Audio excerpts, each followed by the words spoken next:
రాత్రి నువ్వు ఎక్కడ పడుకున్నావు? నా పక్కన లేవేంటి? నీ పక్కనే ఉన్నాను. తెల్లారుచామునే లేచి వెళ్ళాను. అలాగా?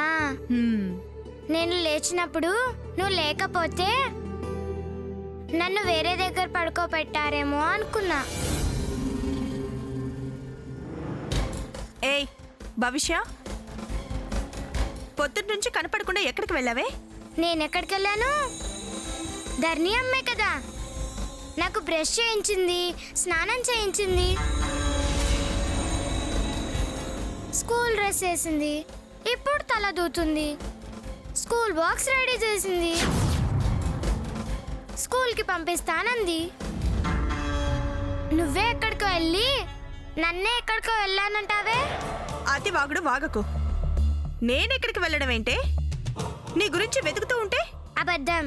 అబద్ధం గిబద్ధం అన్నావంటే మొహం పగులుతుంది. బాగా నేర్పిస్తున్నట్టుంది. పెద్ద చిన్న లేకుండా ఏంటా మాటలు? తమరికుందా భవిష్యత్తు ఉండడానికి? నిన్న మా చెల్లెళ్ళొస్తే తమరు అన్న దాంట్లో ఇదెంత? ఏంటి దీనికి ట్రైనింగ్ ఇస్తున్నావా? అయినా నేను వచ్చాక నా పిల్లకి నిన్నెవరు చేయమన్నారు? దీన్ని ముట్టుకోవద్దన్నానుగా. ఎన్నిసార్లు చెప్పాలి? మంచి మనిషికి ఒక మాట చాలు అంటారు. కరెక్ట్.